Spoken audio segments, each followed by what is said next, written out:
What a magnificent evening on South Africa's Lowveld on a historic occasion for South African rugby. The first ever Springbok Test match to be played at this Mbombela Stadium in Nelspruit.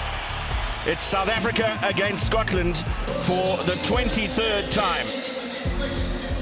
Part of the Castle Lager incoming series. We've just seen a test match between Samoa and Italy, won convincingly by the Samoans. And South Africa coming off their win against the Italians last week, looking to set up a meeting with Samoa next week. Scotland line up in the front row like this, with Scott Lawson and hooker, Euan Murray with 54 test caps to his name, passed a late fitness test, and they're joined by Alistair Dickinson. In the second row, it's the giant, Jim Hamilton, who plays for Gloucester in the English Premiership, along with debutant Tim Swinson of Glasgow. The back row, Alasdair Strokosch from Perpignan in France, Ryan Wilson, just his third test cap, and Johnnie Beattie, following in the footsteps of his father, who also played in the loose trio for Scotland. Greig Laidlaw at scrum half is the captain, with Ruaridh Jackson outside him, an Edinburgh-Glasgow combination in the halfbacks. The centre pairing, Matt Scott of Edinburgh, Alex Dunbar of Glasgow, and Dunbar with just one test to his name last week. And then two debutants in the last line, Peter Murchie of Glasgow and his teammate Tommy Seymour. Sean Lamont with 76 caps brings rich experience to the back three for Scotland. South Africa have changed just two to the starting lineup, both enforced by the absence of Francois Lowe and the injury Mtawarira, Strauss and Jannie du Plessis, the front row forwards. Eben Etzebeth and Juandré Kruger retained in the second row. Then in the back row, Francois Lowe absent ahead of his wedding tomorrow. So Marcell Coetzee promoted to the starting lineup to form a back row combination with last week's debutant Arno Botha and Pierre Spies. The halfbacks, Ruan Pienaar in for the injured Jarno Vermaak, who made his test debut last weekend, and pairing up with Morné Steyn, who went to 500 test points last week. The captain, Jean de Villiers, in midfield with JJ Engelbrecht, who makes his second start in a Springbok jersey. And then the back three, Bryan Habana, who scored his 48th test try last week. Bjorn Basson got his first test try, and Willie le Roux was on debut in Durban a week ago. 22 matches between South Africa and Scotland before this one. 17 of them won by the Springboks, 5 won by the Scots, but they've never won on South African soil. Their last win was by 21 points to 17 in Edinburgh in 2010, and the last time these teams met was in Edinburgh in November of last year, when the Springboks prevailed by 21 points to 10. Kelly Brown, Scottish captain last week, unavailable due to the injury he picked up against Samoa. So Greig Laidlaw gets the opportunity to lead his country out on the occasion of his 19th test match. Peter Murchie on debut along with Tommy Seymour, his Glasgow teammate, who will be on the left wing. And as Jean de Villiers prepares to lead the Springboks out, a very good afternoon to another former Springbok captain, Bob Skinstad. Yeah, it's the Boks! And it is a great afternoon, and perhaps one of the greatest for the people here at a brand new stadium that's hosting its first Springbok test. The crowd have been outstanding. They came in early for the game between Samoa and Italy. They were treated to a festival of trials from the Samoans. And here the heroes of Springboks come out. I'm looking forward to another step up after last week. And each week from here on in for the Springboks looks like something that they want to use to raise the bar. Jean de Villiers with a lovely touching moment with a young fan joining him on the field there. And the Springboks have trained hard all week. They visited the famous Kruger National Park. They've had a chance to relax with family and friends joining them, but they've had an unwavering focus that they want to make it their point to get into the final of this tri-series as a leaping board and a springboard to get on into an outstanding season. Well, a wonderful crowd in here for Mbombela Stadium's first ever Springbok Test match. The history books will always say that the first test played here was between Italy and Samoa. But the Springboks have received incredible support from the people of Nelspruit this week. Now, Flower of Scotland, sung beautifully by Isak Darvel. Now, Pelo Bala with the South African national anthem for the first time in a rugby international in this stadium.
Wow. Welcome to Test Rugby, Nelspruit.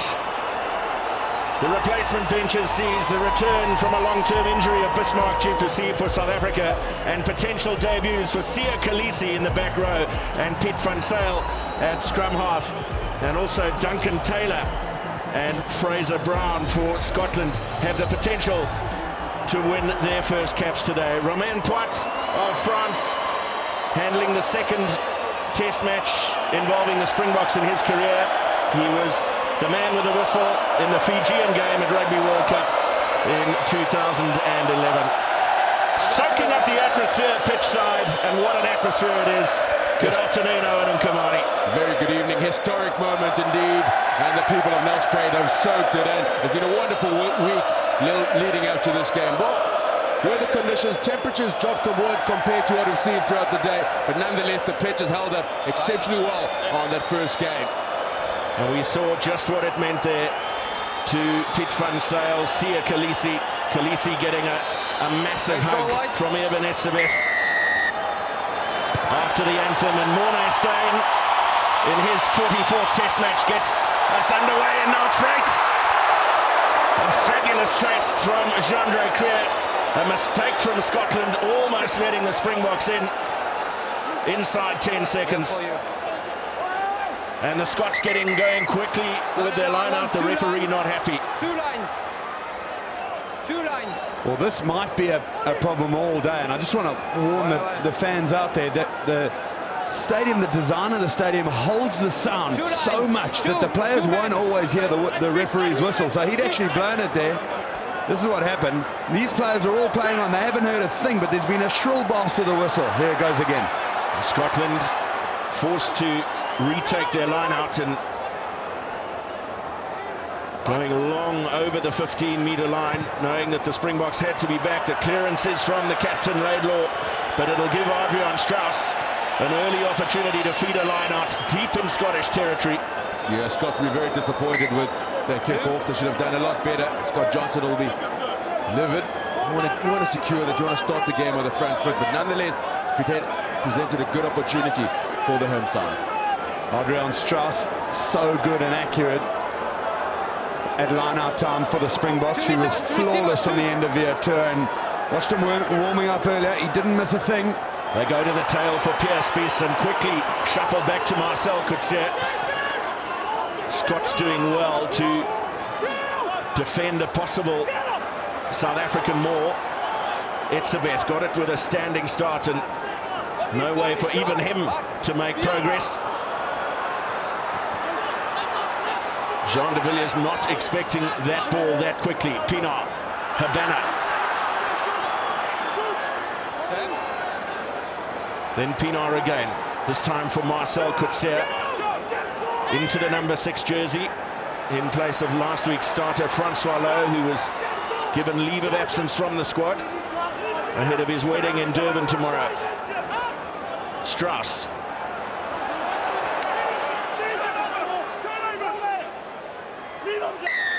Well, the Scots defending well in the early stages. They made an awful mess of the first kickoff, but the first few ball carries the Springboks have undertaken.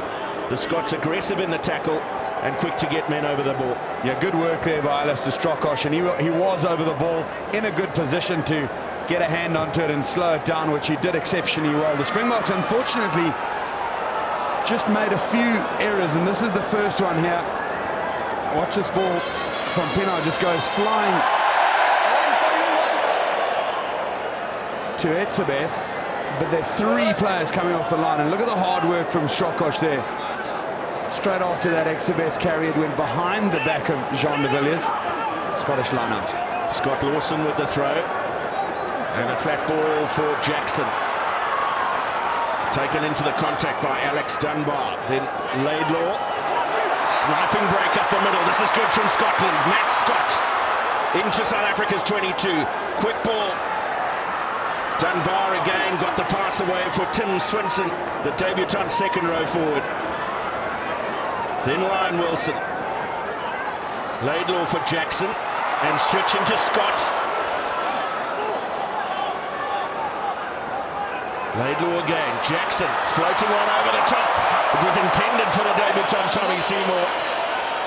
It looked as though it drifted forward, apart from evading the 24-year-old Tommy Seymour completely.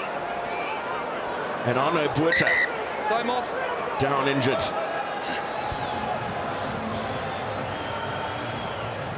Well, it looks like Arno Botha was just stepping inside there. He's really uncomfortable on his left knee. And you can see the concern immediately from the medical staff. They went flying past you, Owen. Yes. Yeah, it's just not able to hold on. It's just, we've seen 1 or 2 players slipping. There it is. All right. Oh, it doesn't look good at all. Yeah, you can just see his left knee flicking inside. That's a bad injury for a young player. And the studs of a rugby boot do catch your foot, so if you're not able to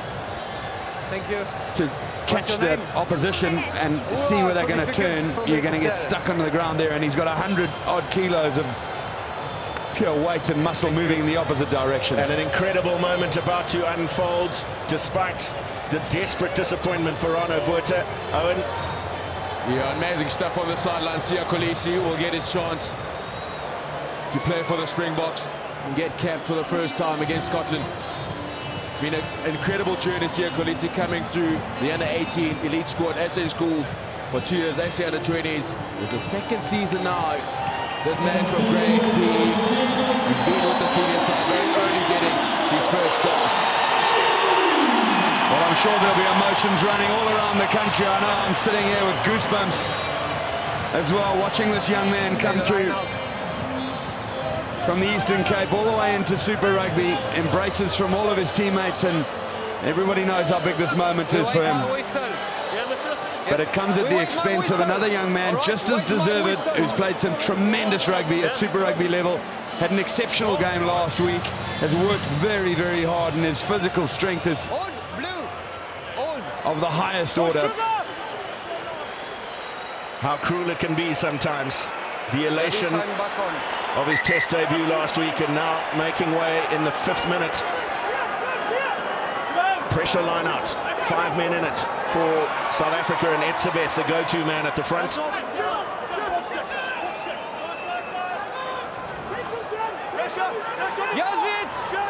Ruan Pienaar back into the starting lineup, has a wonderful boot to help take pressure off his fly half, and we might see that in a number of situations inside the 22. The in-goal areas here at the stadium, some of the shortest you'll ever see. Well, I'll tell you what we will see is we will see this niggly, bustling defence from the Scots, because they're going to feel to themselves there's 1 or 2 areas they can get under the Springbok skin. They can put extra pressure on the kickers and the passers. They can make their tackles. They can put pressure on the quick ball. And they're going to want to do that as best they can. Lawson at the Scottish lineup, tapped down by Strokosch. They dealt with it very well in the end, and Matt Scott again doing excellent work. Just 13 caps into his international career. Jackson. Beattie at first didn't want it, but is called upon to tidy things up for Scotland. Laidlaw. Then Lawson. Jackson. Well, the Springboks going for the intercept. Here's Scott. Strokosch couldn't hang on. De Villiers back to make an important interception.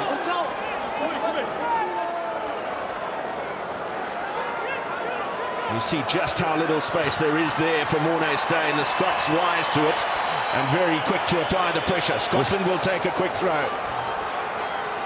And from the back, it's yet another debutant, Peter Murchie, who was on the bench for Scotland in Edinburgh against South Africa in November, but didn't get on to win his cap.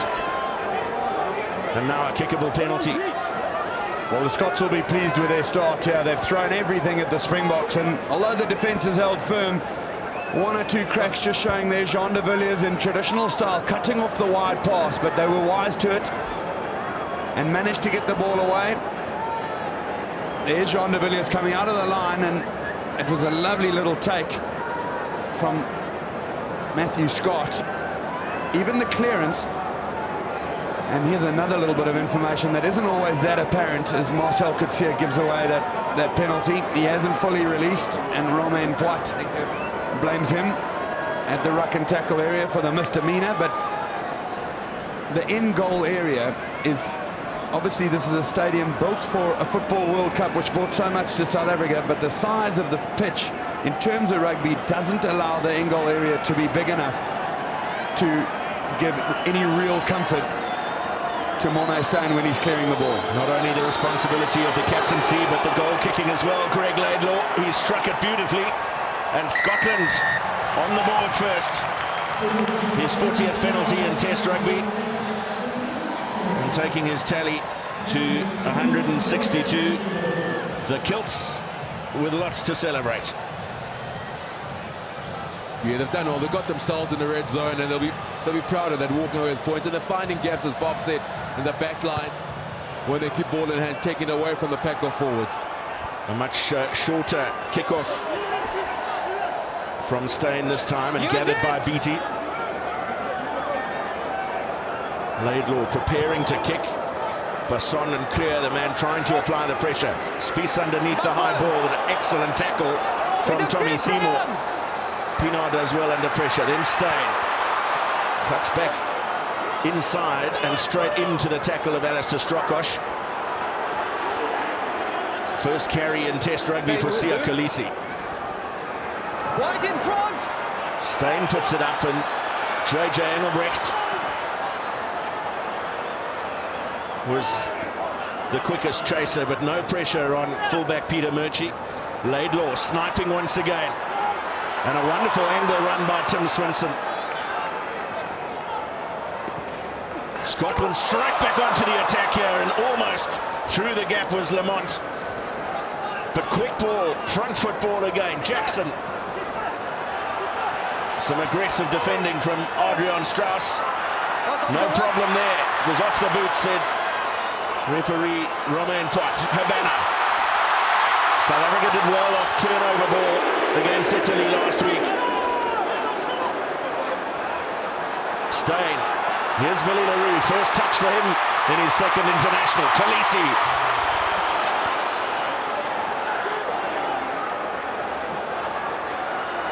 Scottish defensive line very quickly up onto Adriaan Strauss, but quick recycle nevertheless for Pienaar.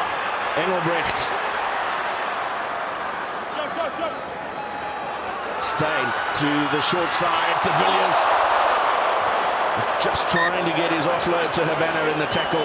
He took the full brunt of an excellent hit from Johnnie Beattie. Time off. Yeah, good quick hands from Jean de Villiers there, and some exciting stuff from the Springboks. Well, he's also lifted him through the 90 there, but I don't think with any intention, so they'll have the scrum. Nice tense beginning to this test match. I think the whole country watched Scotland perform last week and thought to themselves, well, there's absolutely no ways they can match the Springboks, but they're a proud nation. They've started with a head of steam that the Springboks have had to counter. An early score for Scotland is something they'll be really pleased with. They'll wish that they'd managed to get over the line, but the Springboks, I think, now have got an opportunity to build an innings. Obviously crossing sports over, but we mean it in terms of build the momentum that they need, spend more time in the Scottish half and turn that into points. One area last weekend where the Springboks were rather disappointed with their efforts.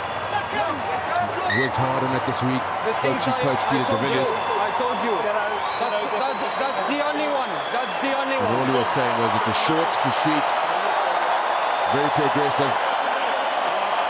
Lots of experience in that front row. Mtawarira, Strauss and Du Plessis.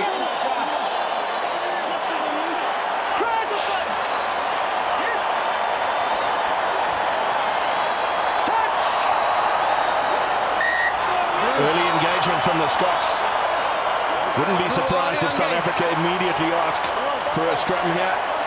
As early as the 11th minute, the Nelspruit crowd really entering into the spirit of things.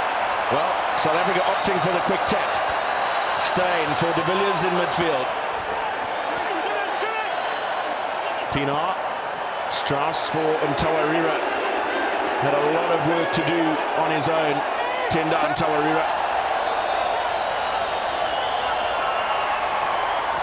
Pienaar for Steyn. Le Roux. Excellent tackle from Sean Lamont on JJ Engelbrecht. Perfectly timed. The aggression of the Scottish defence demonstrating quite clearly the pride that Bob Skinstad spoke about in their rugby. They were desperately disappointed with their effort, or in some cases lack of it, last week against Samoa. Stay back. Just a couple of steps from Pienaar before getting the pass away to Marcell Coetzee. And the Springboks will have a penalty. It's against Ryan Wilson. For the tackle. He must not releasing the ball in the tackle. 7 must release quicker.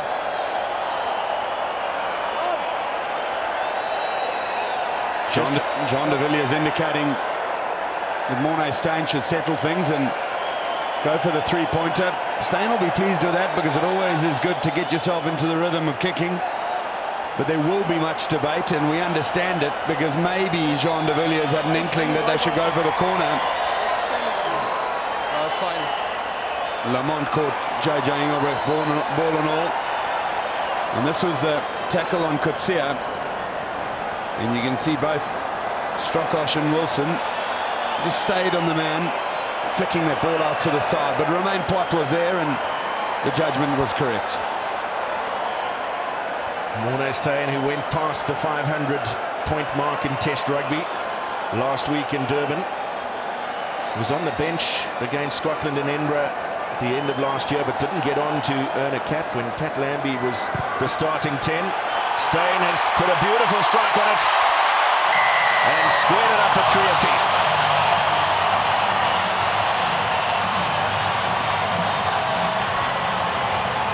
It's amazing how much can change in a test week. Last week in South Africa, we're kicking for the touch, we're rumbling it up. They talked of processes in the week, and I can assure you, But 3 points on offer is not one of their processes. It's just doing the basics well, taking the opportunities, creating the space out wide. But it is a test match, and you want to get the points when they're on offer. Ruaridh Jackson with the restart. And the timing of the tackle from Tommy Seymour, perfect on Willie le Roux. Waited for him to come down.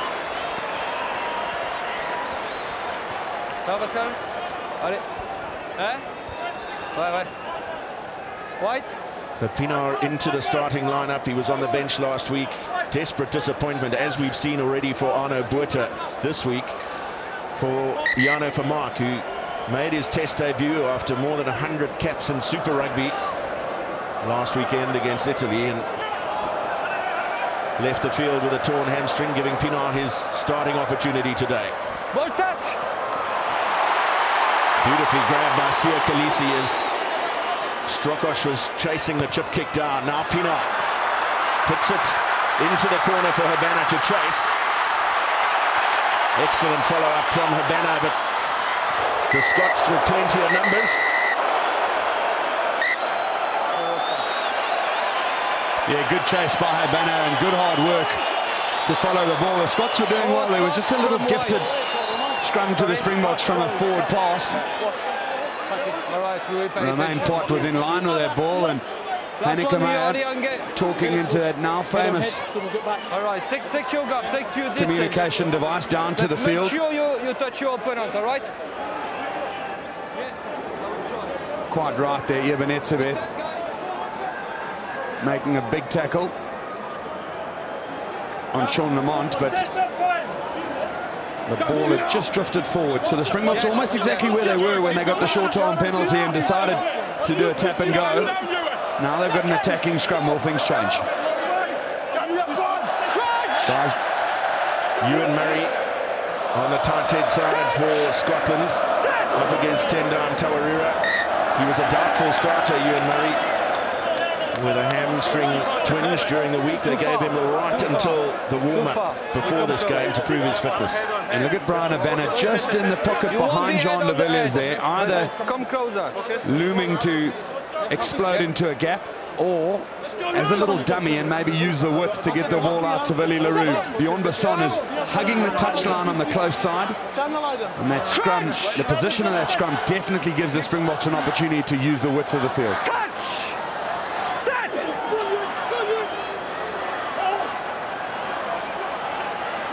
Much better engagement that time. Habana is not the decoy. He was the man to whom Morné Steyn went. Romain Poit has his arm out, signalling penalty advantage for South Africa. As Marcell Coetzee carries. Now Steyn, Strauss.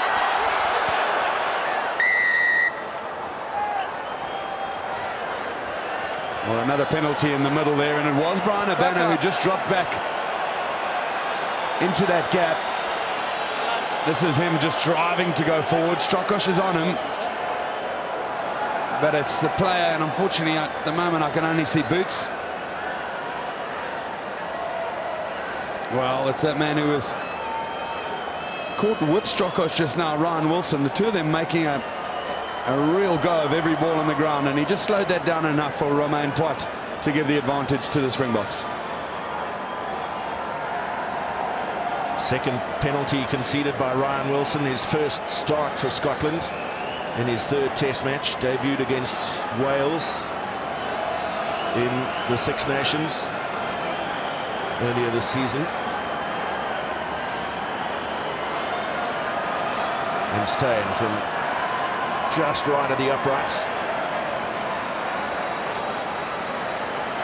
There was a little bit of wind swirling around earlier. It seems to have dropped off, and Morné Steyn immediately went for the kicking tee, signalling his satisfaction. Yeah, Scotland will really be pleased with their efforts, where psychologically they're slowly building in confidence. As I say, last weekend, the Boks of the kick for touch, all of a sudden Scotland will feel, well, they're not taking us out up front, they're good in the driving more, and it's not coming in the first stanza of this game. Jackson with a perfectly judged restart, falling just outside the Springboks 22 for Bjorn Basson. Etzebeth supported into the contact by Mtawarira. Take it back. Stop. Wide. Steyn with the deep clearance onto Peter Murchie, who's been busy in his debut for Scotland. Beautiful release from Lamont. Laidlaw. Beattie's pass, not a good one, but lost backwards by Tim Swinson. Scotland's debutants all making telling contributions in this opening quarter of the Test match. Penalty advantage against South Africa for offside. And Laidlaw sniping again. He's probing around the fringes of the rucks with great effect. Dickinson got it away for Strokosch.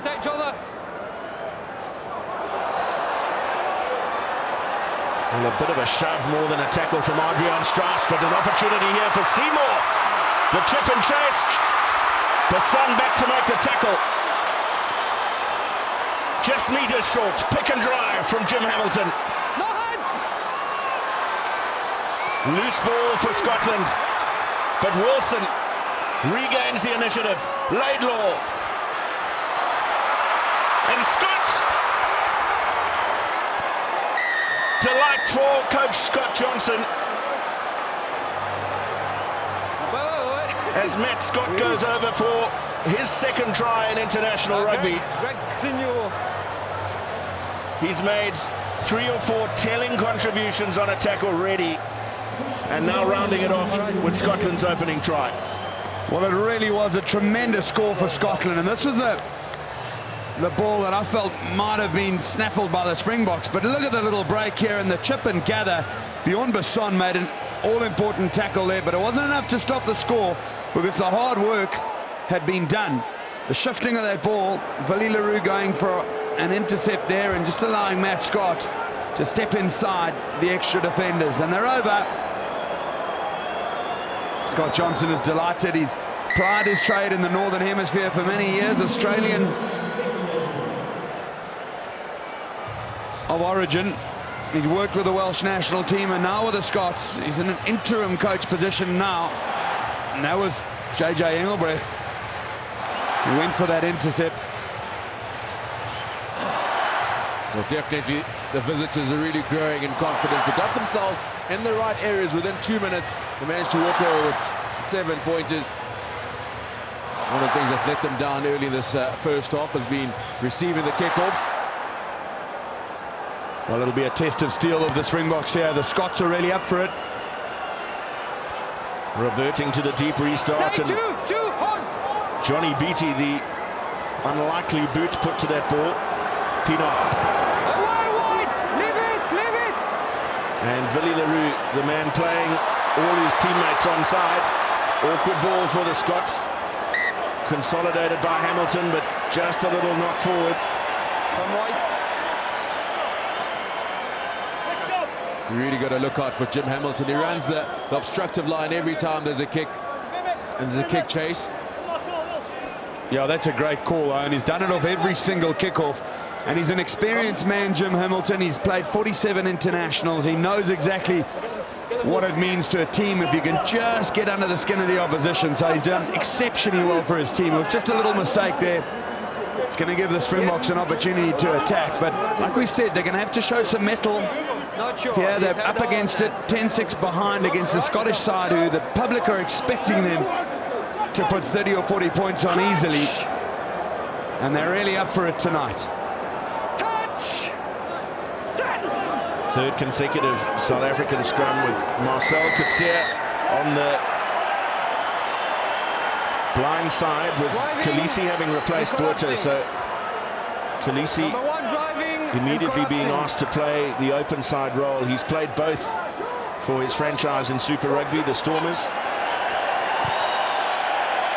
I think the full volume of the crowd tells you what that means. As Morné Steyn kicks for touch. That's what they want to see, but there's the reason for the penalty. South Africa searching for that right shoulder. And Dickinson collapsing, and also the short bind and the loose head. But that's what we saw last weekend from the Springboks. 2 meters, please. Kick for touch, they rumbled it up. They believe in their driving more. They've had some. The basics are in place. The throw's got to be good, and they're set. That's the important part. So full complement for Adriaan Strauss at the Springbok line-out. And Spies at the tail.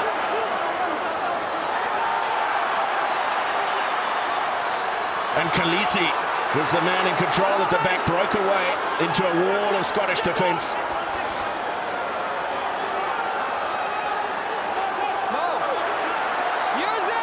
Hamilton again, the man making a nuisance of himself through the middle of that ruck. Mtawarira with the pick and drive. Willie le Roux did so well to pick up that pass from Pienaar. Spies. Excellent ball and all. Tackle from Scotland going in relatively high on Spies to wrap up the ball in contact. Jannie du Plessis, the next carrier. Etzebeth standing off short here. Scotland not rolling. Well, credit to the Scots. They will get a warning here. This is the third Ryan infringement. Wilson, Johnnie Beattie, Alasdair Strokosch. Can you have a word for that, for your team, please?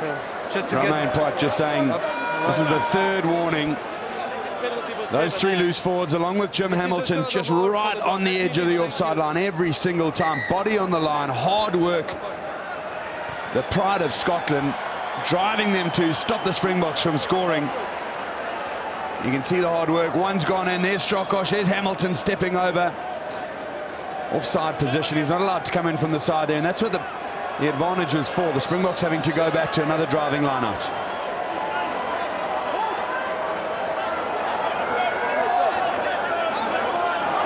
Strauss again. And Spies not able to get into the air at all. Well, this is an indication that the Springboks have to concentrate more under pressure.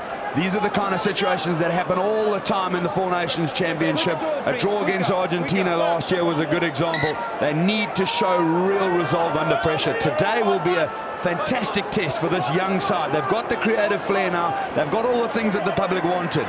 Can they put it into practice when they need to go forward? Well, Etzebeth used at the front yet again, and Scotland so effective at slowing down South Africa's possession. Pienaar's watching that one anxiously, but perfectly judged in the end. And de Villiers it was following up to secure the ball on the ground. But then Scotland wrapping arms around the ball. Can South Africa wrestle it to ground?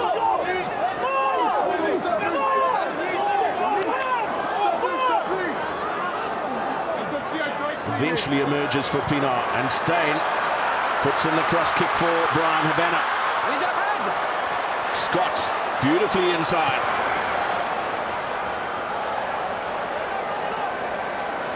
And plenty going right for Scotland now, and you cannot underestimate the value of the contributions made by a number of their men on debut. Well, we spoke about they're going to have to make the right options. Kicking across field, Bryan Habana, man on man. Lovely little drop pass there from Matthew Scott. But that old combination of Morné Steyn and Bryan Habana just looking to break the deadlock here, trying to get the Springboks in over the line, and with some momentum, certainly over the advantage line, and if that works, over the try line too. Here's Adriaan Strauss. Leadership from him, vital. The Scots are pressuring the Springboks into making these mistakes. This is all credit to Scotland. Good, hard work. It's nuggety, difficult, sort of anti-momentum type work, but it's work nonetheless, and it's doing the job for a side that know that they have to have these little bits of advantage.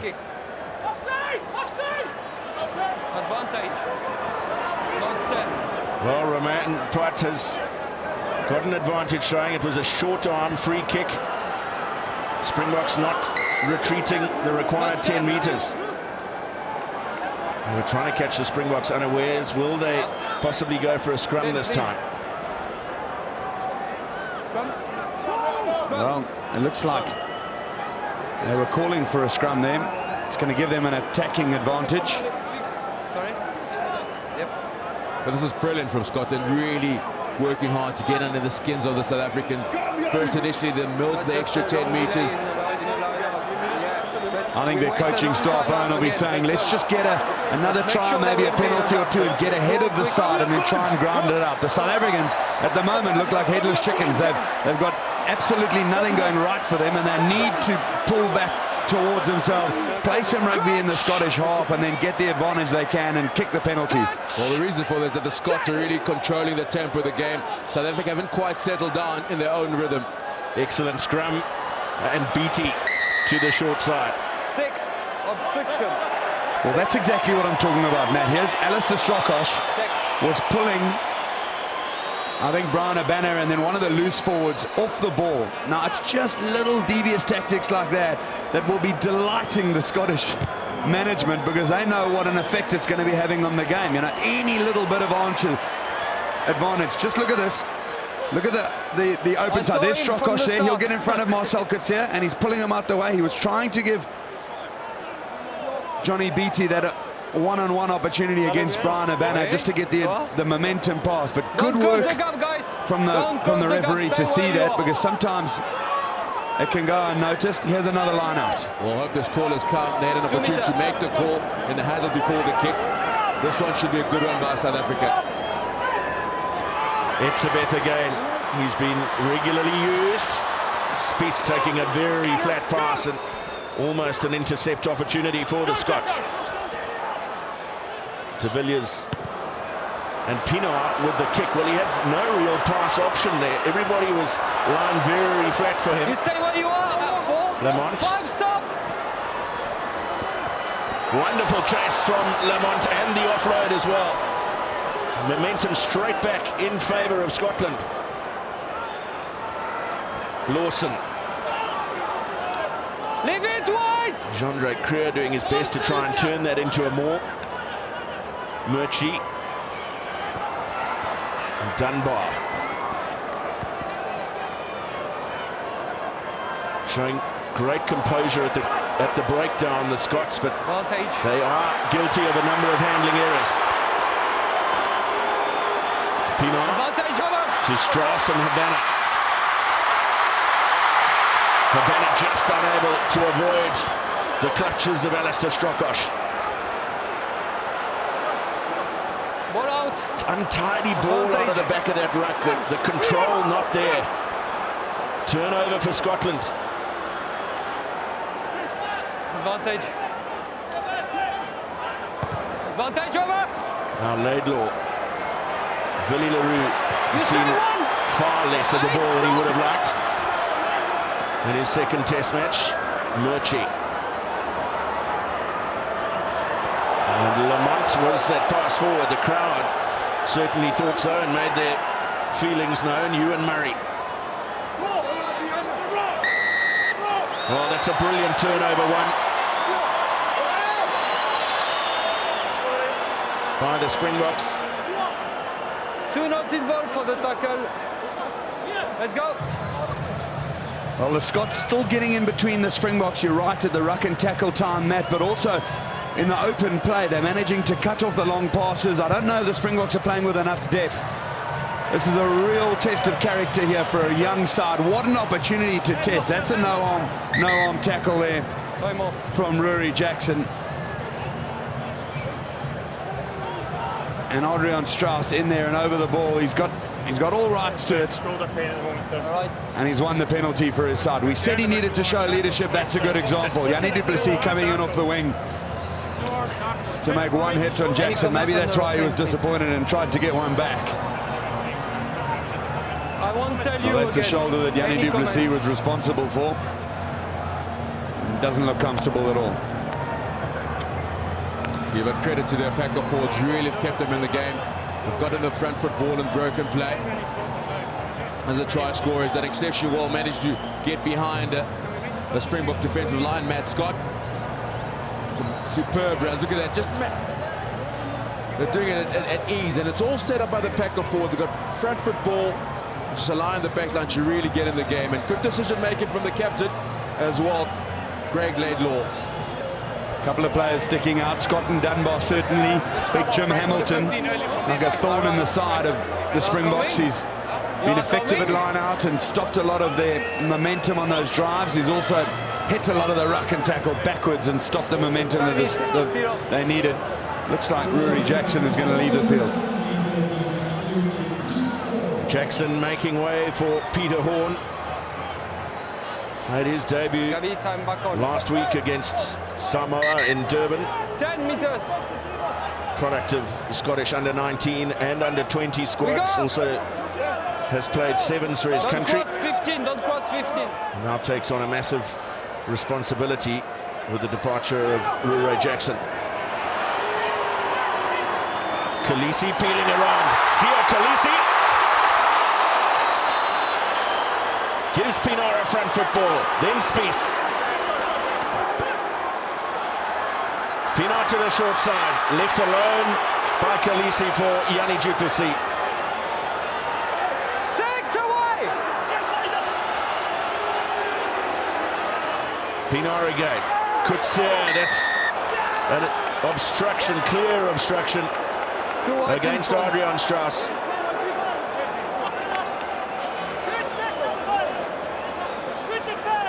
Well, another frustrating incident there for the Springboks, because they did so well to get there. Kolisi breaking beautifully from the back of the drive and almost stepping the last defender. But the experience of Strokosch really slowing down the Springbok ball. The ball should have come a lot quicker. Great run here from Kolisi. That's front foot ball. Just needed to be quickly recycled, wasn't. And wow, just getting in front of the ball carrier, Adriaan Strauss. Nowhere to go for Marcell Coetzee, and he's very frustrated with himself. Scots controlling the line out on their own ball. Wilson. And Horn. Laidlaw. For Horn once again. He shaped a kick, but then took on the gap. Laidlaw really varying his options superbly. He's got a full range of skills. He started against South Africa in the number 10 jersey in Edinburgh in November.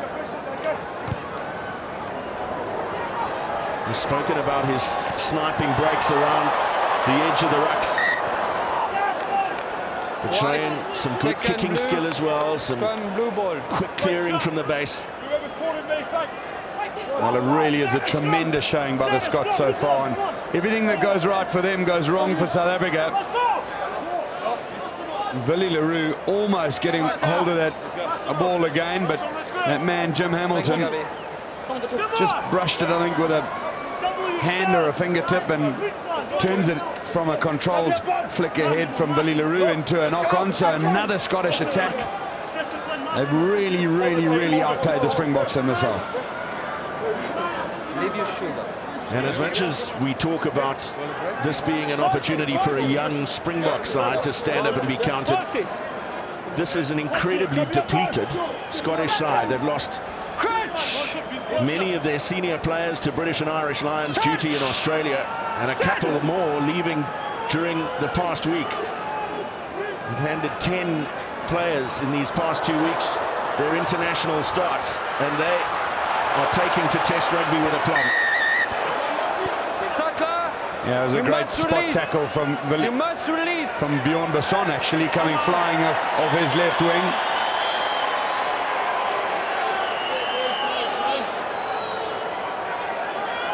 Morné Steyn stepping up and going to try and put the Springboks, who will be desperate for a score before the half-time hooter goes, into a position to engineer one.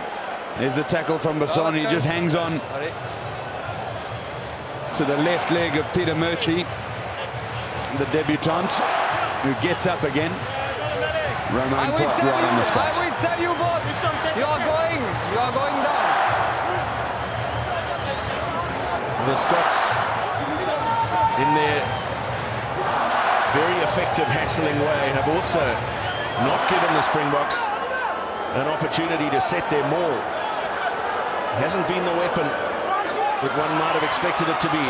But Etzebeth has reigned supreme at the front of the line-out when called upon. Adriaan Strauss flying into the side of that ruck to clean out. Juandré Kruger with support into the contact from Etzebeth. Strauss again. Pienaar for Steyn and Engelbrecht. Busy Scottish defence again. Now they deal with Pierre Spies. Good contribution from Etzebeth as Spies went into the tackle. Du Plessis managing to wrestle it clear. Available for Pienaar. Steyn couldn't hang on, and a handling error from le Roux as he tried to make amends for the drop pass. And Romain Pot will call them back. No advantage to Scotland. Goes forward. All right. Time off. Well, they talk about the bounce of the ball, and just as many things that have gone right for Scotland have gone wrong for South Africa. Morné Steyn just leaving that ball behind. And then the next option, also Willie le Roux knocking on. He hasn't done much knocking on all season. Yeah, that man is a proud man. Scott Johnson, everything has gone according to plan. Everything's going the flow of the game, really favouring the Scots. But interesting enough, Bob, South Africa had a line out. They threw in the front at 2, and they tried to push that ball wide, and it's not always the best ball. And Scotland were able to get numbers to that breakdown and really slow it down. And we've highlighted Strokosch has really been outstanding, getting underneath the South African skins of that breakdown. Yeah, he's been very good. Carrying on from last week when he had a very good game. He's physical. Plays his rugby at Montpellier in France. Certainly in the last test match, the Samoans had the match of Scotland physically. The Springboks are on the back foot a little bit here today. They probably didn't expect this kind of intensity from a struggling Scottish team. Well, a change for Scotland now. David Denton will come on for Wilson. Born in Marondera, Zimbabwe, and winning his 13th test cap. Ryan Wilson in his run-on debut, his 3rd international for Scotland, being helped into the tunnel. It doesn't look like it's an injury which is going to see him return. Denton, who started at number 8 for Scotland in the test match against South Africa in Edinburgh in November.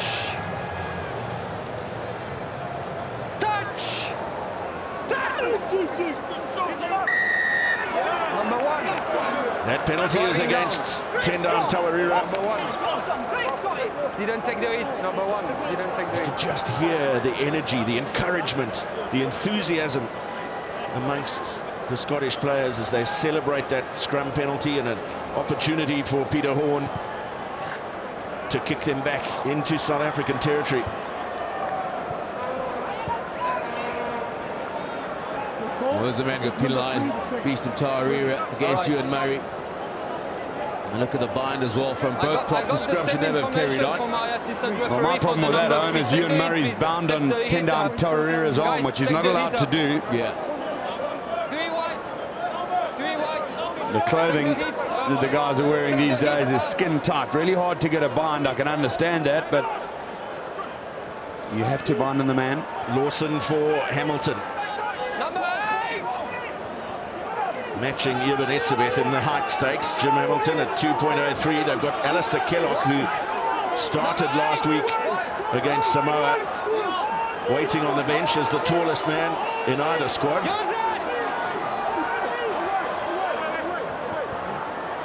Scott, the try scorer. Laidlaw for Hamilton.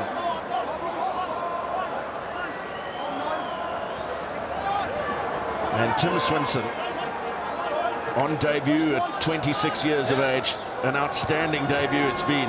The Glasgow second row forward. And Greig Laidlaw can be very proud of the efforts of his very young and very inexperienced Scottish team, smarting from their defeat at the hands of Samoa for the first time ever last week in Durban. They have scored the only try of the first half here. And Owen and Kamani is pitch side with Adriaan Strauss.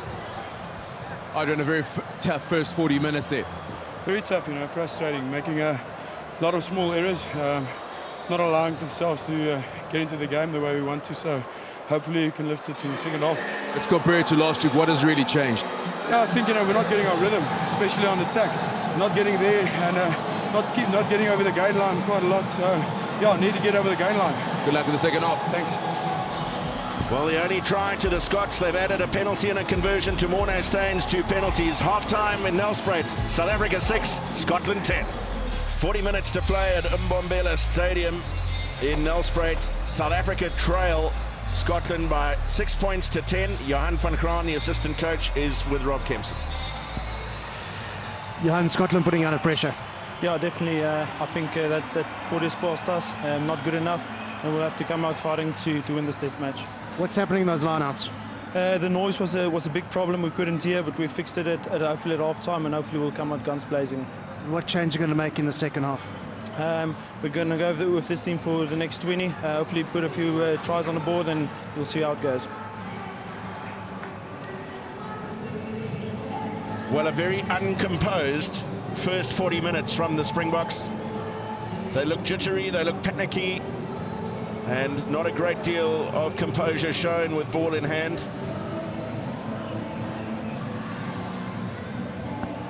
And Scotland with their tails up. They scored the only try of the first half through centre Matt Scott, who was outstanding in many respects. And after a nightmarish kick receipt with the very first kickoff of the game for Tommy Seymour on debut, he and the rest of those making their first starts for Scotland have been outstanding. Willie le Roux with the first touch of the second half and an excellent clearance kick. Yeah, that really is a good kick. It just got some good purchase on the left boot there. Willie le Roux, he was pleased with that. I often like that one where it goes straight to one of the kickers and they can kick it out. There's less pressure than if it goes to a loose forward or someone and he's got to pass it inside and charge up the pressure. And pressure is what the Scots put the Springboks under. The Springboks didn't benefit from 15 balls that the Scots gave them away either. Hamilton towering above Juandré Kruger, flicked away by Denton. And then Scott, the try scorer from Edinburgh. le Roux getting away from his man, not much space to work with. It was a well-timed tackle on JJ Engelbrecht as he ran the line. But turnover ball, again South Africa not looking after it in contact. Release White! 12! Strokosch. Away for the Giants, Jim Hamilton. Two of the most effective Scottish forwards in that first period now. Laidlaw, well, he continues to display the full range of skills. Very quick to spot the open space in behind the South African defensive line. Yeah, that was a great piece of play by Laidlaw. He's been a good figure in terms of getting the ball. And look at that. Oh, my goodness. It's exactly the same. Looked like exactly the same injury that happened to Arno Botha. Pete Horn. Happened in open play. He was really uncomfortable. He's still lying down on the field next to the touchdown. The Springboks have got the ball. Look at the Scots driving through that line out there, just making it tough to do anything with any structure for the Springboks. Stay wide! And Strokosch again working very hard to apply pressure onto the clearance of Steyn. Peter Horn is limping back towards his position. Perhaps he can carry on. This is David Denton with the carry. Scott Lamont with the switch. It looked as though there may have been an obstruction there with Johnnie Beattie, but the call is play on, and Swinson comes away. Numbers to the left for Scotland here. Murchie, beautiful hands into the corner. Well, the Scots are celebrating. Jerry? Alex Dunbar, Is it a try, yes or no? And can you check who the last debuted pass, against please? Samoa last week. The Glasgow midfielder thinks he's No, in. just about the pass, thank you. Well, Romain Poit just putting the highlight on the fact that he wanted the last pass checked.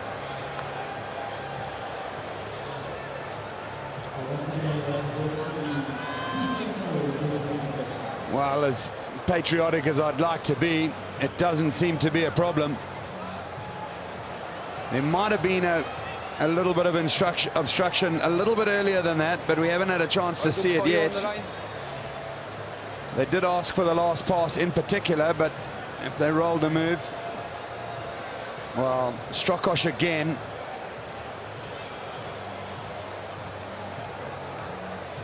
Siya Kolisi recovered exceptionally well. And this was, and there's Horn, he's just gone down on his knee again. Certainly didn't seem to be a problem with that last pass. It's just, I think they'd gone all the way back to see if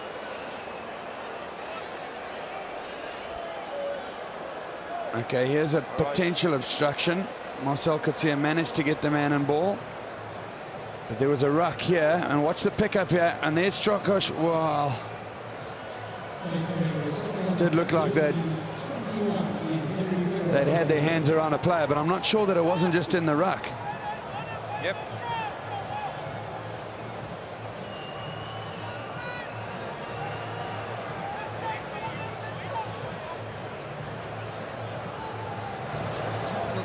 Against blue for obstruction. All right, thank you. I'm happy with the obstruction. We go for the try. It's a try. Well, that's an overruling of the man in the sky by Romain Poit, and no doubt that'll be a feature of much debate in the newspapers tomorrow, because he felt comfortable with the obstruction, running at 100 miles an hour with 3 or 4 players obstructing his view. He's decided to not go with a guy that we put in the sky to assist the referees. A real disappointment for Peter Horn as they prepare to take him off the field. The referee just asked his TMO to rule on the pass and was happy that he had seen the potential obstruction that Gerrie Coetzee had pointed out to him, and was happy to take responsibility. He is the final decision maker, the referee. Of course he is, and is well within his right. There's no problem with that, and he's got to see it. He's got to call it as he sees it. Romain Poit is down there, and unfortunately for Pete Horn, he is in real trouble. He's just been cleared off the field. On the field. He's almost in the way of the kicker, there is a low. Greig Laidlaw, and you can just see that there. They're just trying to get a strap around his leg. He's running around to collect this ball, but just watch the discomfort as he places that right foot. Wow. Almost a pure dislocation.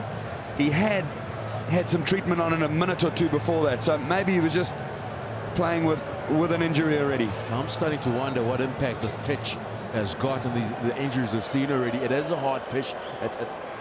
The surface is based on sand, and we've seen Arno Botha coming off. What the players talked about just before the previous game, saying it's a fast pitch, so that means it's flat, it's hard, and I wonder if it's got any contribution to the niggly injuries we've seen. Well, certainly a good case for it own. Both the injuries were very similar. Stepping off the side and then your body going the other way, putting the pressure on those joints. So Peter Horn, who came on to replace Ruaridh Jackson, who was the starting fly half, will also depart. He's already been replaced by Henry Purgos, who won a cap against South Africa off the bench in Edinburgh as a scrum half, and almost certainly the skipper Greig Laidlaw will shift to fly half, with Purgos going into the scrum half berth, and Laidlaw into the position that he started against South Africa in November.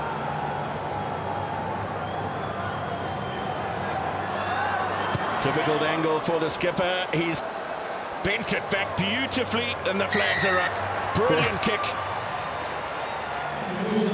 The Scots spoiling the Nelspruit party in some style at the moment. There's the finishing touch as well. They got themselves in a front foot ball. It's once again to Strokosch doing the hard yards, playing towards the ball. Was it illegal or not? Doesn't matter, but he got himself there.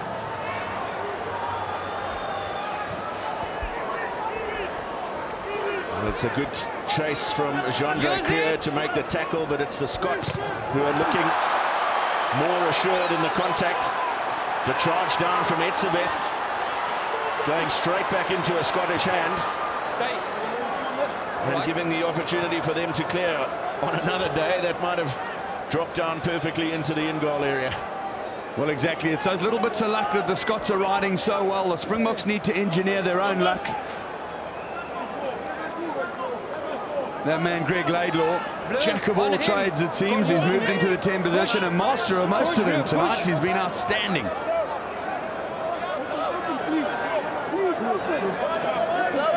Once again, just his lineup's not coming as quickly as expected. This time around, South Africa who get the advantage. Well, they got the free kick for Scotland, closing up that required gap in the lineouts. And Strokosch this time will be penalised if South Africa cannot make anything more of this. Loitering, as he has done for much of the game, around the fringes and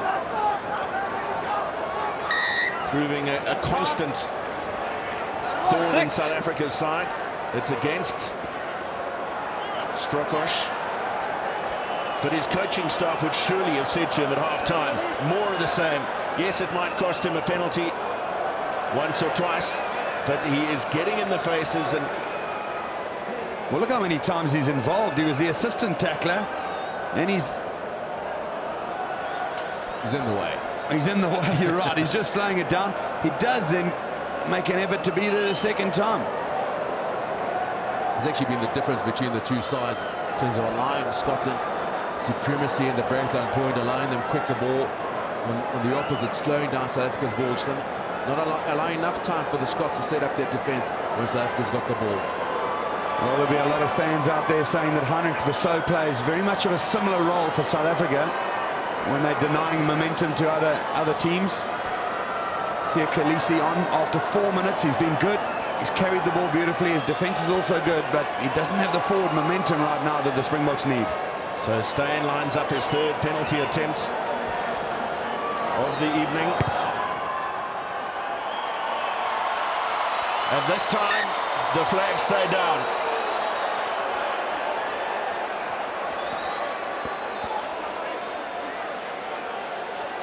This time last week, not even this Scottish team, but one that still had a number of players who would have been first choice this week, and a couple of others who've gone down to Australia to heed the call of the British and Irish Lions, lost to Samoa for the first time in their history. They have regrouped and are the ones applying all the pressure on the Springboks here this evening. Steyn puts it up for Habana to chase it first. There's a flag out. Habana was taken out off the ball.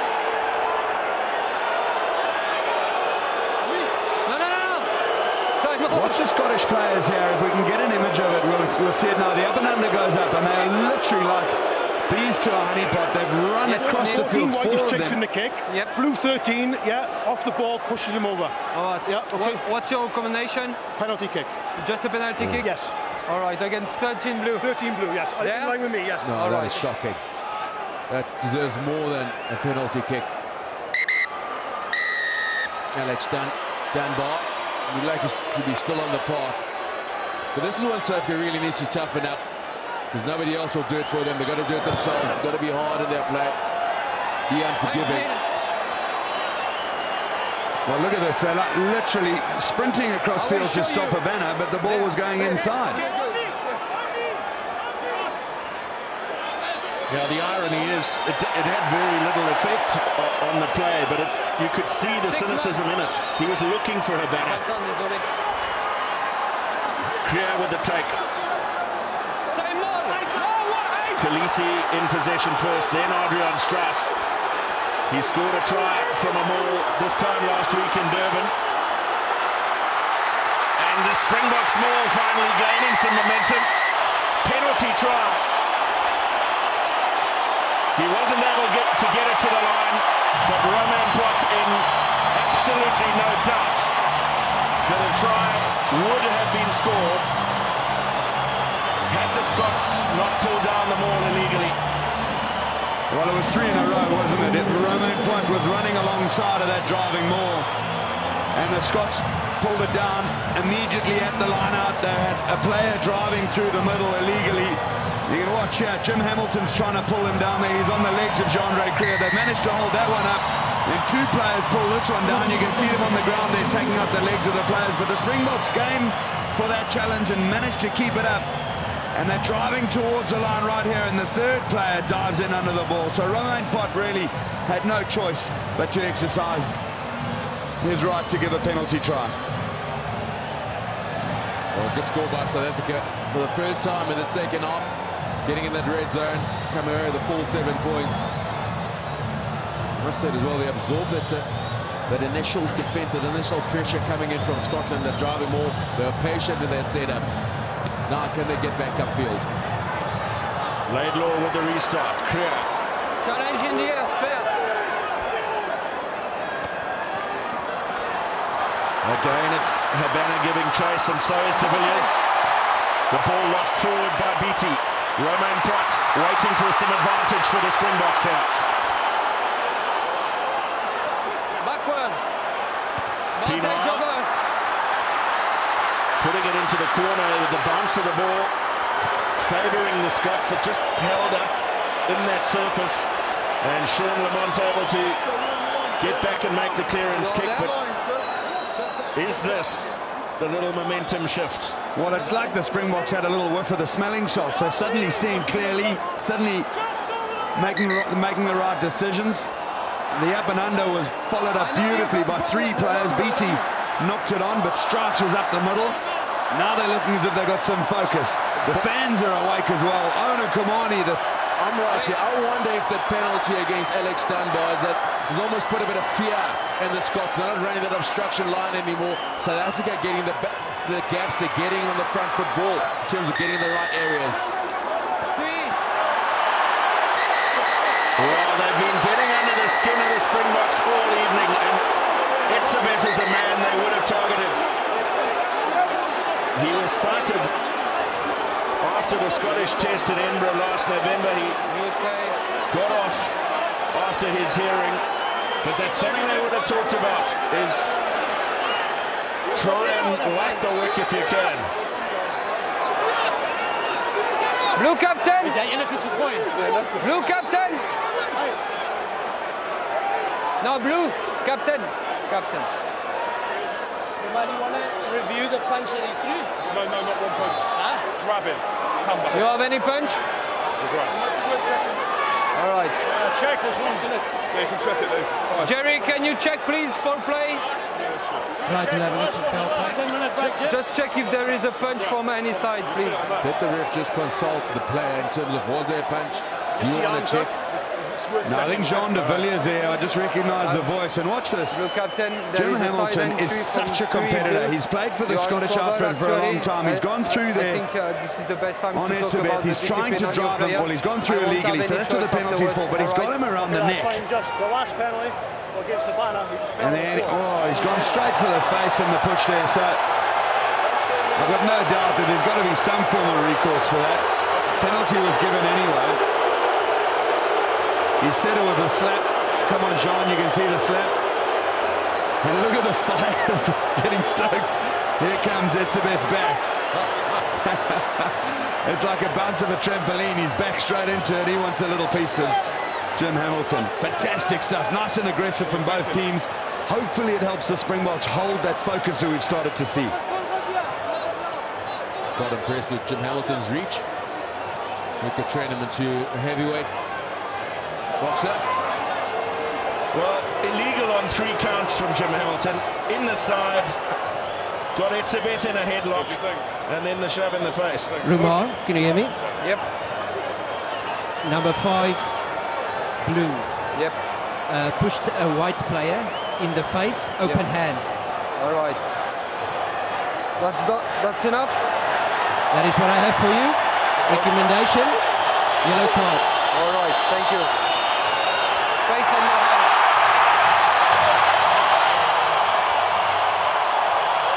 Well, you saw the little glance to Eben Etzebeth, and Etzebeth just responded with a smile. Well, I think if I know Jim Hamilton well enough, which I'm lucky enough to do, he would have been thinking I should have punched you because I got the yellow card anyway.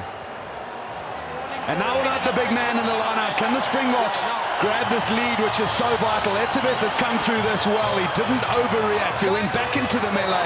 He didn't throw a punch. He didn't cause trouble. Springboks will really want to get some dominance back in this game. They've got 30 minutes left. And Strauss for Etzebeth at the front. And the Scots positioning themselves cleverly at first. Use it! Not allowing South Africa to set the maul they were looking for. Strauss.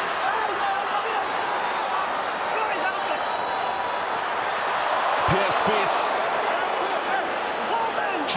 Just managing to hang on. Pienaar to the short side. Beautiful hands from le Roux. Coetzee though, just a little isolated. Untidy out the back of the ruck. Not controlled. And Scotland have a penalty. Number 9 on the ground. The ball did come out of the back of that ruck and went back in. So the Scots well within their rights to play it. That's not good play from South Africa. The line-out was collapsed early on. For your support, last one. And although Coetzee was trying to place it, look at Strokosch though. He's playing the ball on the ground again. And that ball, it is effectively out because there isn't a ruck, a tackle or a maul that's happening. It's just Ruan Pienaar with his foot on the ball. I think these Springboks are going to be given 7 or 8 more minutes.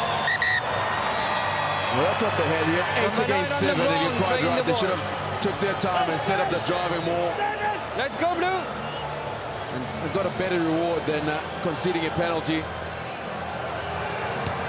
100% true. I think they're going to be given 7 or 8 minutes now to prove that they should be the guys who wear the jersey all the way through to the 80, or we could see some changes. There for you, White.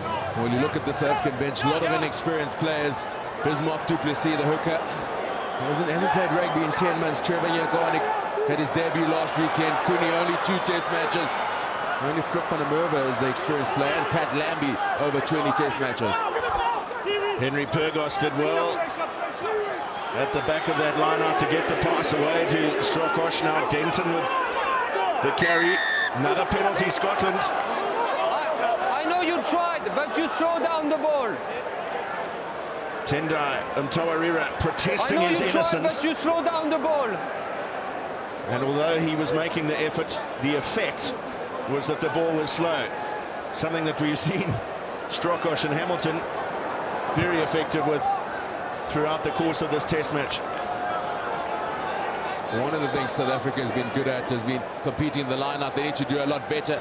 Mtawarira makes a tackle. He's got to roll away. And he felt that he made the effort. Referee says, well, not quickly enough, big guy. The penalty to Scotland. They got the feet of the line-out. Lawson to the tail, straight over the top. Pienaar for Kolisi. Quick ball for the Springboks. Steyn cuts out a man. Engelbrecht for Habana and inside to le Roux. But it was Bjorn Basson. Juandré Kruger. No, 6. Very flat from Steyn, and the Scottish defence reading it well as they wrapped up Marcell Coetzee. Pienaar again. Numbers here for South Africa. Kruger, le Roux, and Engelbrecht.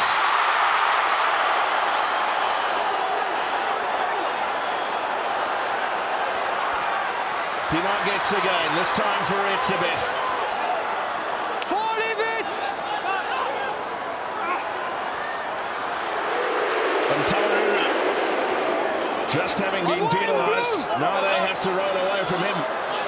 2 away! Well, Scott Lawson, dangerously close to being offside. Le Roux, and Engelbrecht!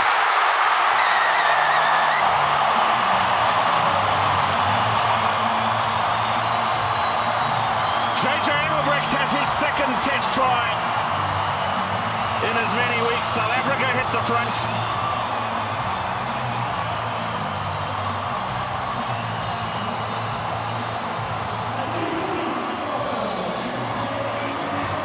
Well, look at this from Willie le Roux. He gets the ball and he just holds it up enough, like he has been doing all season. JJ Engelbrecht with an unchallenged run to the line. This is the Springboks that we've been seeing, thinking, hoping, wanting, and have suddenly come alive. It's taken them 60 minutes, or the best part of 60 minutes, but the delight is palpable on the bench and to all the players on the field.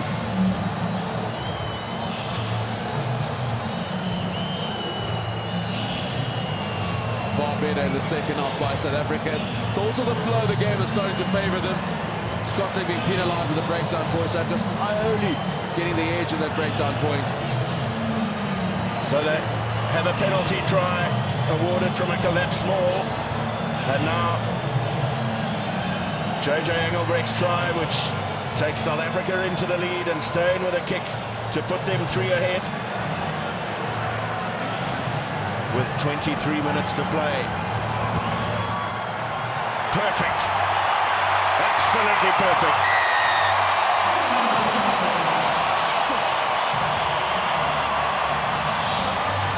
Well, we spoke about tests and challenges. This is brilliant, 3-on-2. Good work.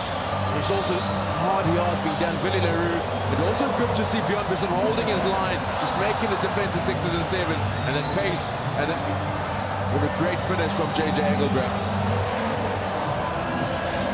And suddenly, this Mbombela Stadium, this magnificent stadium, constructed ahead of the 2010 FIFA World Cup, has found its voice again as it hosts its first ever Springbok Test match.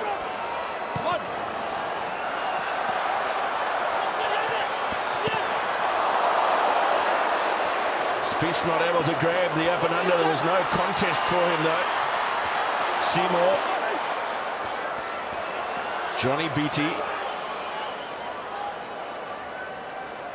Laidlaw, Lamont, excellent pass for Swinson. Denton running on, brilliant support line as well. Got his pass away from Murray. With the feet. Step back. Offside. And that could have been dangerous for South Africa. Number 1 offside. As the ball went forward off a boot.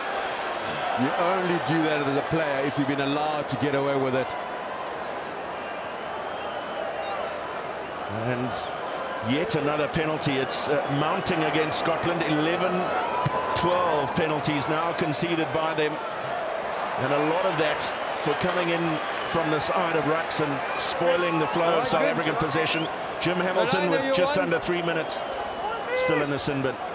David Denton showing some great skill there. Yes, he's from this part of the world, but he'll be wearing that Scottish thistle with much pride against a country which bordered on his own for many, many years. He's played very, very well for Scotland when he started. Stay. 8 away. Well, with the lead and some much needed momentum, so the technical side of South Africa's set piece improving as well. The line-up working so much better. Strokosch did well, as did Lawson. Outside. Purgos just looking up to assess his options. That ball started outside the 22 though. You are inside. Now inside with another ruck having been formed, and Purgos happy to clear for touch, and that won't bother the Springboks at all. Just a limit. Just to make sure that happened me, all right? Well, as we tick away towards the final quarter of this game, no movement yet on the bench, Owen. Not at all, sitting very still concentrating. You got to look at it when you look at the experience. Pat Lam is the only guy, and Flip van der Merwe would expect to come on. And Coetzee up the middle. Excellent tackle on him. It was Scott Lawson, the hooker, who made it.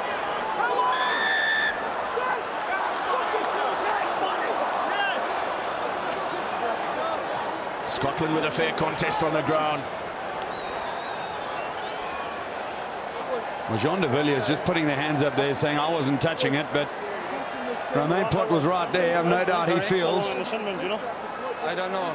There are people. Yeah, well, I mean, that's what's going to give you the penalty. It's Matthew Scott again over the ball. He's just holding the ball in against Jean de Villiers' body.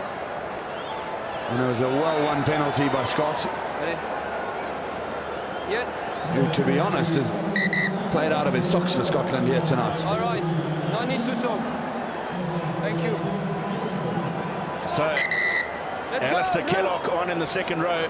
Jim Hamilton has served his time.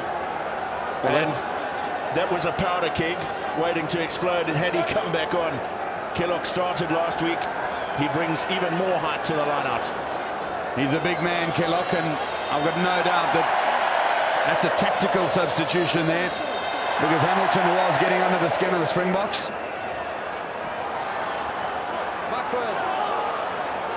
Untidy line-out from the Scots, but possession for Pyrgos nevertheless. No hands. Lawson in Pyrgos for Laidlaw, and Dunbar, one of the two try scorers, along with Matt Scott, this time on the switch. Habana chasing back. That looked like it might have come off the boot of Peter Murchie. Well, they're up for a scrap of the Scots. They're certainly not going to take the fact that South Africa have gone into the lead lying down. They want to play rugby in their half. They've attacked twice there. Adriaan Strauss wants to get a line out going pretty quickly.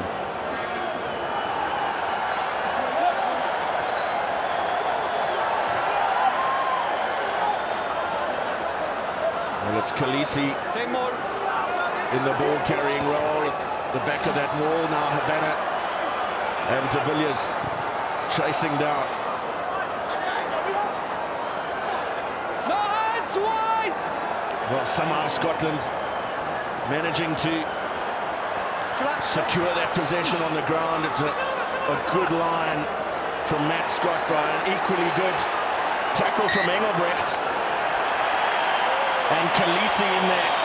That's an exceptional piece of rugby from two real youngsters in this side. Engelbrecht showed physical presence and strength, and a sharp decision to tackle Scott. Man and all, watch this. He grabs him here, but then drags him backwards, halting that momentum. And who's the first man there? Siya Kolisi, debutant and contributor. And what a day for him. That's the first one. No, on for his debut in the 5th minute of the game. With Arno Botha suffering a desperately sad injury. 9 tackles made, carried the ball well, and into the open side role with Marcell Coetzee going to the blind side. But he's mixed his play well, has Siya Kolisi. This almost leading to a South African try. There was an obstruction shortly after. That did lead to a Scottish try. But nothing wrong with the defensive efforts of that man on debut, celebrating his 22nd birthday tomorrow, the 16th of June, celebrated in South Africa as Youth Day. I think it's too far away. Well, there's movement in the South African bench. Bismarck du Plessis warming up together, Flip van der Merwe. Just less than 20 minutes left in this test match. Good to see Bismarck has recovered from his injury. What can he add on to this test match? His physicality, just really getting numbers with the breakdown point. Flip van der Merwe, also that lock forward, the plays towards the ball.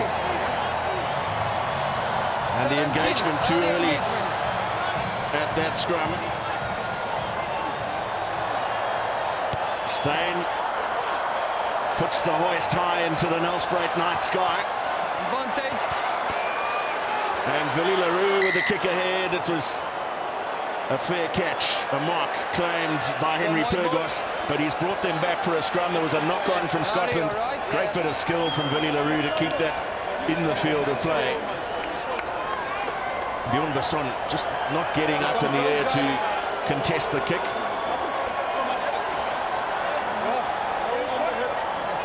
11 handling errors, 12 penalties conceded by Scotland as well. 23 times that they've effectively given the ball back to the Springboks. Touch! Set!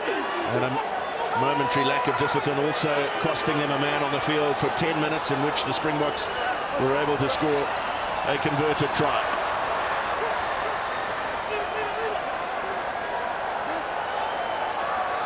Coetzee, Strokosch again making a tackle and just slowing the ball down. Massive contact onto Adriaan Strauss as he made the carry into contact. The three front row forwards in unison there in consecutive carries. Here's Pienaar. Spies.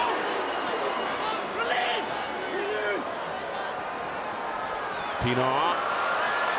Oh, he was possibly looking to put Habana into that little half gap, but Habana now in the scrum half position gets it away from Mtawarira.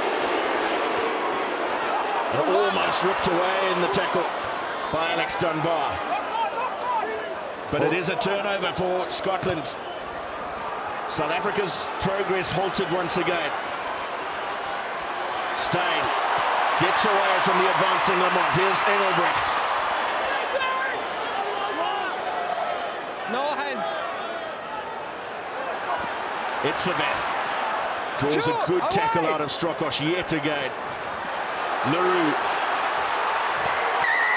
Well, he floated it away for Basson, who found Strauss to his inside, but the pass rolled forward by referee Ruan Pienaar.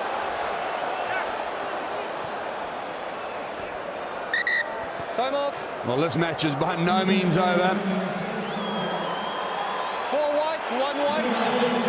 There's a lot to happen here, and some of it is going to be brought about by these men. Connie Oosthuizen comes on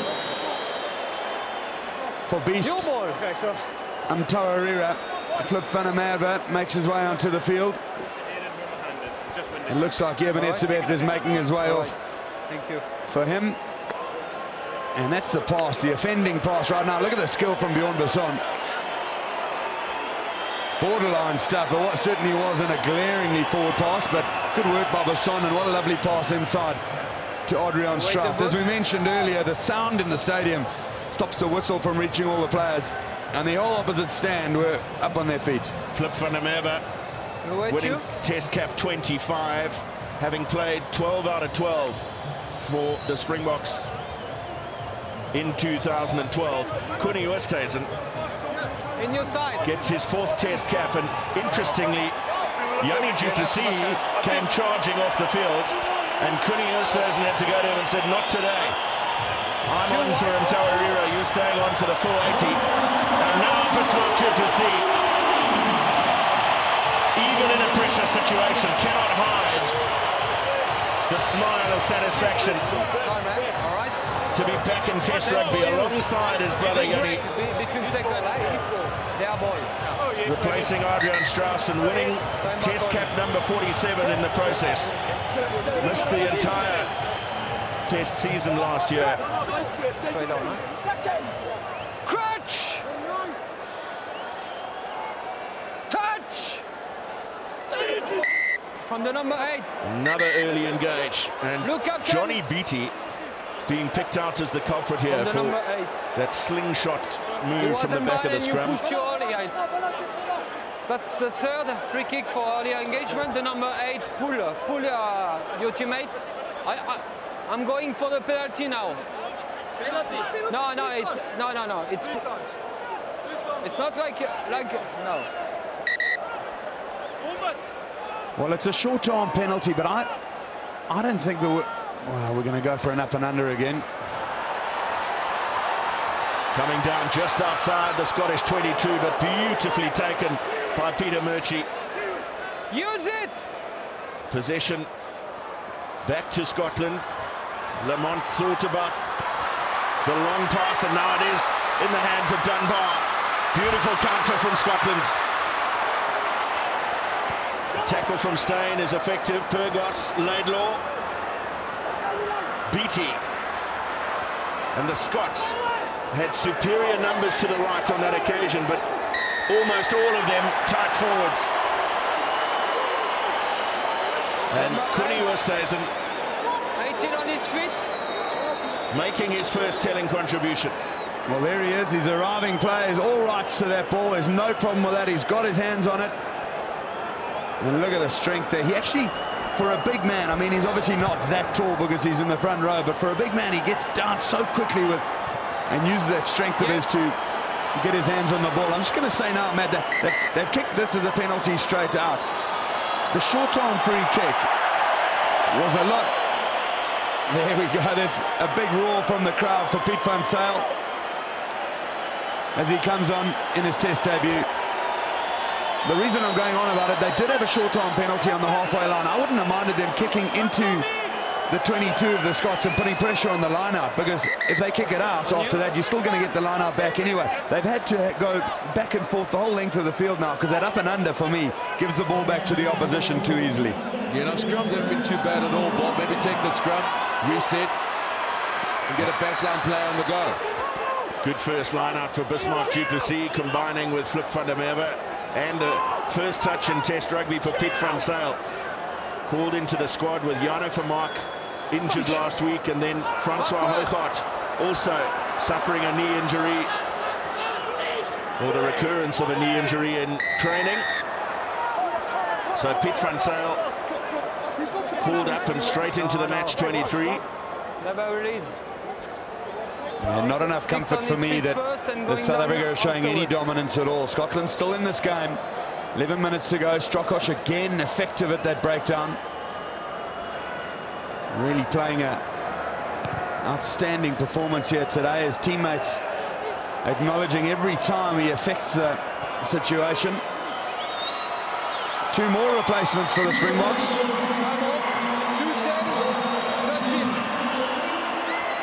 And except for that midfield maestro, Jean de Villiers, it's a pretty young backline now. Pat Lambie on in the fly half position. Outside him, Jan Serfontein. Shifted to number, or outside centre, Jean de Villiers. Second test cap for Jan Serfontein. Pat Lambie, test cap 22. Started against Scotland in the starting fly half berth in November. And lost forward off a Springbok hand.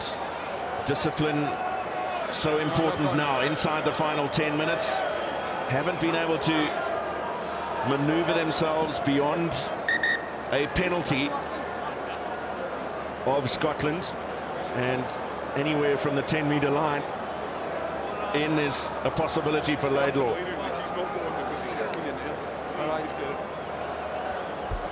Well, the crowd, 30,000 and a few, and they have been in good voice, particularly in the second half, but some anxious moments await still. And the occasion of the first Springbok test match here, they saw Italy against Samoa earlier. The Samoans, comfortable winners. Yeah, I've got to take my hat off to them. They came in from sort of 11:30, 12 o'clock today. They've been here 5 or 6 hours, clearly enjoying test match rugby coming to this part of the world. Time back on. Last forward. Well, the Scots, Owen, have got to be a little careful on this engagement. We heard Ruan Pienaar say he would go to long arm penalties for more early engagement. Yeah, it'll be relief for South Africa. Definitely they'll kick for touch if they do get the penalty. But for Scots, need to be patient. Got their input in. They've been good with the set piece. Once again, that sling coming in from 8th man Johnnie Beattie. Not steady. Not steady. Well, anxious moments for not only the crowd, but the referee as well. Yeah. Scrum penalties a possibility. South Africa doing much better in the possession and territory stats. They trailed by 6 points to 10 at half-time, with Scotland having scored the only try of the first 40. And it was Scotland first onto the board in the second half with a converted try, which put them out into an 11-point lead. Since then, though, there's been 2 converted tries, one of them a penalty try from South Africa, which has seen them edge in front. The job far from done, though. Lawson has been so full of energy in the hooking berth. Good, aggressive, in-your-face defence from South Africa. Oosthuizen was making an attempt, but called off it by the referee, Denton. Bismarck du Plessis making a vital steal. Released and came back for the contest. He was involved in making the tackle, showed the required space between his hands and the tackle player, and back onto the ball. Got a blood nose for his efforts by the looks of things, as Lambie makes the clearance penalty. Bismarck du Plessis will think that's a very fair trade, a little blood nose for this. He makes the tackle, gets over the ball. He's not, they haven't managed to clear him out. All right. And he's hanging on to the ball there for a steal that could make a big difference. He's the man who's got to throw it into the next lineup, but they'll be playing some rugby in the Scottish half. The Springboks will want another try, or 2. But the Scots just not giving them any leeway when they got the ball in hand. The forwards need to make sure they earn the right to guard wide to unleash this exciting backline we have. Well, the Scots coming through the middle of that maul, making no progress at all. Van Zyl and Jan Serfontein. Look at that counter ruck from Scotland. 6. Well, another penalty against Alasdair Strokosch, who has lived right on that line for the entire 74 minutes of this game. At times, it has been effective.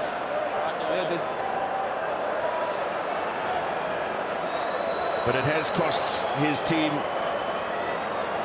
penalties and therefore territory and points at times as well.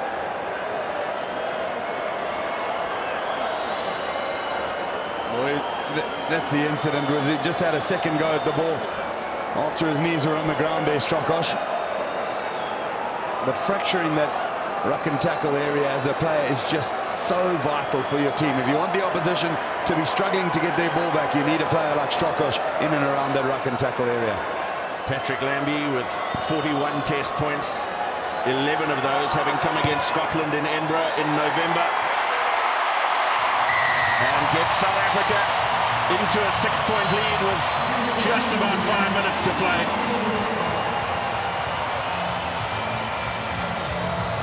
Flawless technique there from Lambie. He won't look up until the ball's almost over those uprights. Thanks, Gavi.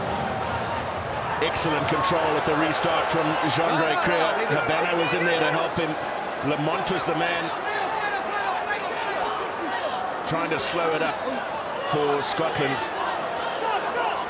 The Springboks much better in that area of the game compared to last week when they really battled to control the Italian kickoff. Beautifully out of the air. And Turgos. Laidlaw for Denton. Denton making valuable ground. And Duncan Taylor on debut, Saracens player. Beattie, Strokosch. Well, ripped away by Bismarck du Plessis again and kicked ahead by Juandré Kruger. Strangely, lost forward by Scotland. South Africa piling into the breakdown. No advantage. They will have a scrum in front of the Scottish posts. 3 wide. Well, look at the strength of Bismarck du Plessis here. He's got man and ball. He's pulling that ball out. 3 wide, please. Juandré Kruger going for the chip ahead. I'm glad it was him that caught the man who picked that ball up, because if not, he'd be in for Can I get water? a bit of the hairdryer treatment from the coaching staff, no doubt. Second test cap for Trevor Nyakani, who will play out the last 3 and a bit minutes. Jannie du Plessis, the man making way. Yeah, Jannie du Plessis has had a solid innings today. Trevor Nyakani will pack on the loose head. Quinny Westays will move on to the tight head. They're both the young cheetah prop forwards playing the test match for South Africa. Well, it's been a tough day in terms of getting that forward dominance, getting that platform that South Africa saw last weekend. And credit to the Scots, came back with pride, so much commitment, really reinstated themselves into world rugby. Well, a win from the 4 Scots here would have elevated them in the RB rankings right up to 7th. It doesn't look like it's going to happen, but this game, still a long way to go. Not stable. Reset. Not stable. Well, Euan Murray has done an amazing job to stay the distance for the full 80. He came into this game carrying an injury. He was given until today in the warm-up to prove his fitness. Alistair Dickinson was drafted into the starting side in place of Ryan Grant during the week. He's now been replaced by Murray Lowe.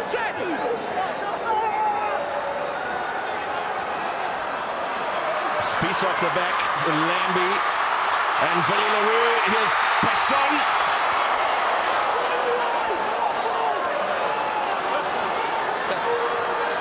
Van Zyl. It's a poor pass on the bootlaces of Flip van der Merwe.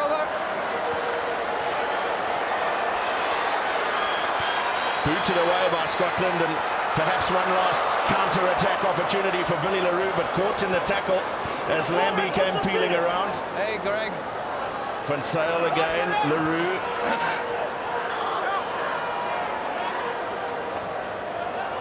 Strokosch.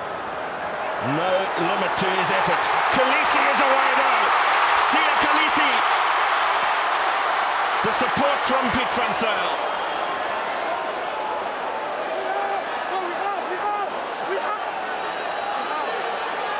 Bismarck du Plessis. Hands in the ruck. In there, wrestling the ball clear after the Scots had looked to hold it up off the ground. Van der Merwe.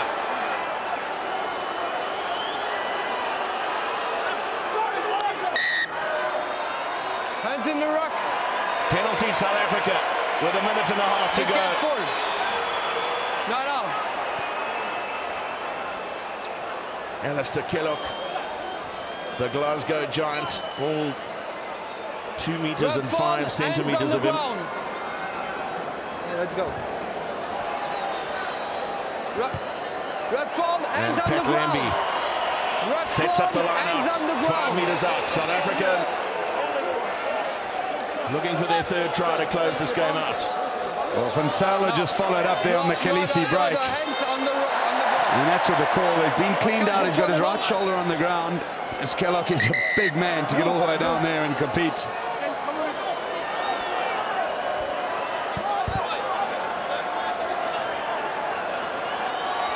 So Bismarck du Plessis inside the final minute. Clear. Secures for South Africa. Shuffled through the hands of Kolisi to Bismarck du Plessis. But the Scots have defended South Africa's more exceptionally well. Serfontein! Jan Serfontein! There it is!